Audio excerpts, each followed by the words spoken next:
If you've ever saved a viral recipe and thought to yourself, there's no way that actually works, you're not alone. Today, I'm taking 3 crazy viral recipes and putting them to the test to see if they're actually worth making. First up, a dump and bake dumpling bake, made with coconut milk, your favorite frozen dumplings, and a well-seasoned broth. Full disclosure, I made this last year when I first saw this recipe floating about, and we have been making it on repeat. I'm going to be putting the recipe on my blog soon. You don't want to miss this. It starts with 1 can of coconut milk. You can use reduced fat or full fat. Pour that right into a 9x13 baking dish. I'm adding in 2 tablespoons of rice wine vinegar. That's going to just add a little bit of freshness and wake everything up. A 1/4 cup of reduced sodium soy sauce. 2 teaspoons of toasted sesame oil. Make sure you're using toasted sesame oil. It should be dark in color, and this needs refrigerated once it's open. Just adds incredible depth.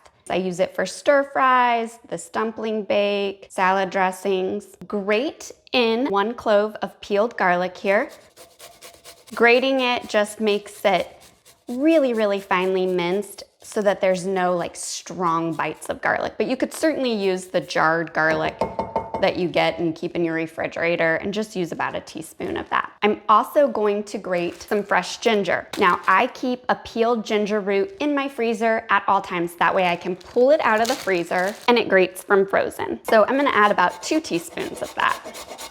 Just make sure you peel your ginger root before you pop it in the freezer. The viral recipe calls for curry paste. I'm not a huge fan of curry. I've made it with the curry paste. It was good, but it's not my family's favorite flavor profile. So I decided to experiment with this gochujang. It's savory, it's salty, it's delicious. Now, a little goes a long way here. About a 1/2 tablespoon. If you like curry, you can certainly use curry paste here, and you can use anywhere from 1 to 3 tablespoons of curry paste. I'm using this, which is a little bit spicy, so I'm gonna start with about a 1/2 tablespoon there. Whisk this together, right in the baking dish. Smells really good. That toasted sesame oil and soy sauce together. To this, you can just add your frozen dumplings, or you can add in some veggies. I love using baby bok choy here, not full-grown bok choy. It's a little bit tougher. It takes a little bit longer time to break down in the oven, but this baby bok choy works perfectly for this recipe. I'm using 2 little heads of baby bok choy. It's about 5 cups. I have 1 that I've chopped here. I'm gonna add that now, just right into that coconut broth. And let me move this aside and show you how to cut the bok choy. So first, you wanna slice off the bottom and discard. Then I like to cut it in half here and then just chop into little slivers, just so that it will soften in the time that the dumplings bake. Okay, to this, we're going to add in our frozen dumplings. Today, I'm using vegetable dumplings. I've made this with pork dumplings. I've made it with chicken dumplings. They're all delicious. Dumpling overboard. Okay, so what you wanna do here so that they cook evenly is just place the dumplings in an even layer right on top of the vegetables or right into the broth in a single layer. I know I said it smells good in here. You should see my little pup. She's at my feet right now, just staring intently at me, hoping that some of this falls her way. So this was a 16-ounce bag, and that fit perfectly in this 9x13 pan. And you wanna cover it with foil. The foil is important here. It's gonna trap all that heat and steam those dumplings so that they get soft and tender, not dried out. We're gonna pop this into a oven that's been preheated to 375 degrees, and you're gonna bake covered for 30 minutes. Okay, it's baked here. Go ahead and open this up. Smells incredible. I like to add a sprinkling of sliced green onions here and some chili crisp. This chili crisp is all over the internet and all kinds of crazy viral reels. It packs a ton of flavor. This little jar here was $7. It's not necessary. What it's gonna do is add a little bit of heat and a little bit of crunch. You can achieve similar texture and flavor by just drizzling some sriracha and then sprinkling sesame seed over it. Don't feel like you need to go and buy this ingredient to make this dumpling bake. It will keep in your pantry in a cool, dark spot for months, but if you're not gonna see yourself using it, skip it. I'm gonna drizzle that on there though, and I also am gonna add a little bit of sesame seeds. You can serve this with a side of noodles. My family really just likes it with the broth. So flavorful, and those dumplings, it smells so good. Let me go in for a bite here. Completely worth the hype.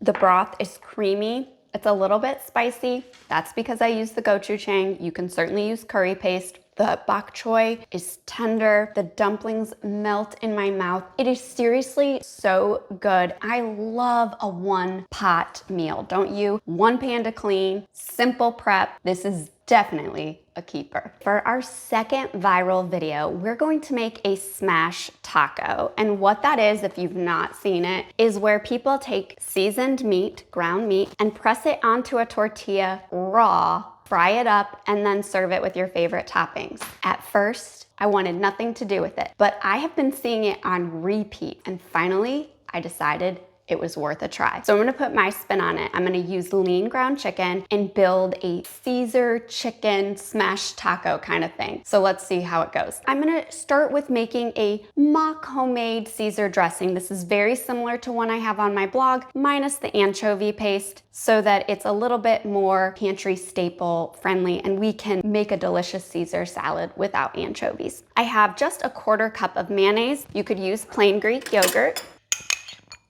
A couple tablespoons of grated Parmesan cheese. This is the time to use grated. You can get a canister from the deli too. A very small clove of garlic and a microplane, and I'm gonna grate that into the dressing. You could use a garlic press as well. We want our garlic broken down so it doesn't overwhelm the dressing.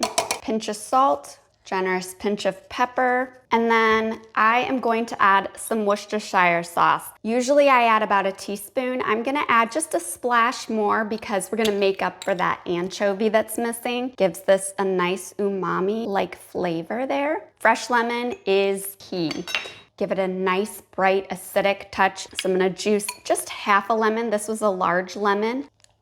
Now, you certainly do not need to make homemade Caesar salad dressing. You could purchase your favorite. We're going to toss this with a little bit of lettuce to top our smashed tacos, but you could purchase a bagged salad kit for a Caesar salad kit, and that's gonna give you the lettuce and the dressing all combined. I'm gonna pop this in the fridge, then we're gonna put together our smashed tacos. I have a 1/2 pound of ground chicken breast here. I wanted to go as lean as possible with the meat so that my tortillas don't get overly greasy. That was my big concern with this recipe. So this is ground chicken breast here, just a 1/2 pound, and I just added in just a sprinkle of garlic powder. And I'm gonna add just a sprinkle of the Worcestershire sauce. We're trying to mimic that Caesar salad base. Generous pinch of kosher salt and some black pepper. I'm gonna put on some gloves here. You could use your bare hands, but just because I'm filming and I have rings on, I love keeping these in my kitchen. Work the seasonings into the meat there. Don't overwork the meat, just bring it together. It doesn't need a lot of mixing. And then I'm gonna score this into 4 little sections. This is a fajita sized tortilla, or a small soft flour tortilla. And I'm just going to take the meat, smash it all over the tortilla, leaving just a little bit of a border on the sides, not too much. If this works, the options are endless. You could use my hamburger recipe and then top it with some pickles, tomatoes, burger sauce. And I wanna use really lean meat though. Okay, so these are ready to go. And what I'm gonna do is heat a large cast iron skillet over medium-high heat, add in a little bit of oil to heat, and then we're gonna fry these up for about 3 to 4 minutes on the first side until the chicken's nice and cooked through. Flip and continue to cook just to caramelize and toast that tortilla. The smashed tacos are done cooking.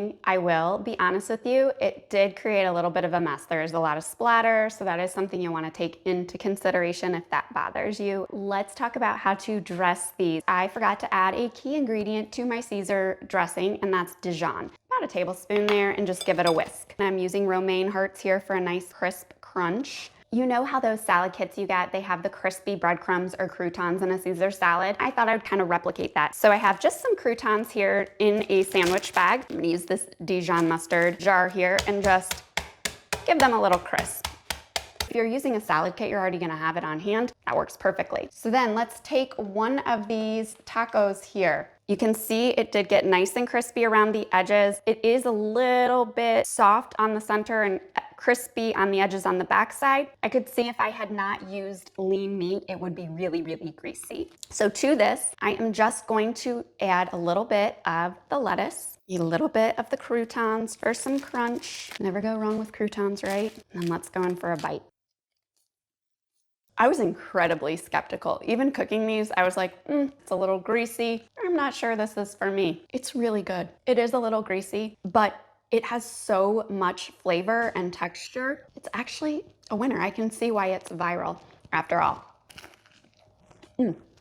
Really, really good. I really think you guys are gonna like this one, and I will include my ingredient notes in the caption below. I think you're gonna wanna give this a try. Let's end on a sweet note. If you have seen the viral sensation of date bark, you may be wondering, does it really taste like a Snickers? Is it really delicious? Let's find out together. I have made peanut butter stuffed chocolate heart dates in the past. Crazy delicious, easy to do. This is similar, only we're making it in a bark style, and that's the more popular or trendy recipe you may see. So we're gonna start with some fresh medjool dates. You'll find these in your produce section, and they come whole. Slice them in half, remove the pit, and then you kind of want to fold them out a little bit. We're gonna take a little sheet pan here. I've lined it with parchment paper. Place the dates open on the pan like this, and I am doing 9 whole dates today. Medjool dates are so soft and sweet. They're perfect for this recipe. I use a lot of dried whole dates for like granola bars and things like that. That doesn't really work for this recipe. You really need the softness of the fresh dates for that texture and just so that they can easily be pressed into a bark-like shape. Okay, what I'm gonna do is place a piece of parchment paper on top. We're gonna press this down just to flatten those dates. Dates are so sweet naturally. If you've never had one, I can eat them plain as a snack. They're incredibly delicious. In fact, growing up, I used to call them God's candy to my kids. They do have like a caramel-like note, so that's supposed to replicate that caramel nougat of a Snickers bar. Okay, peel off that parchment paper there.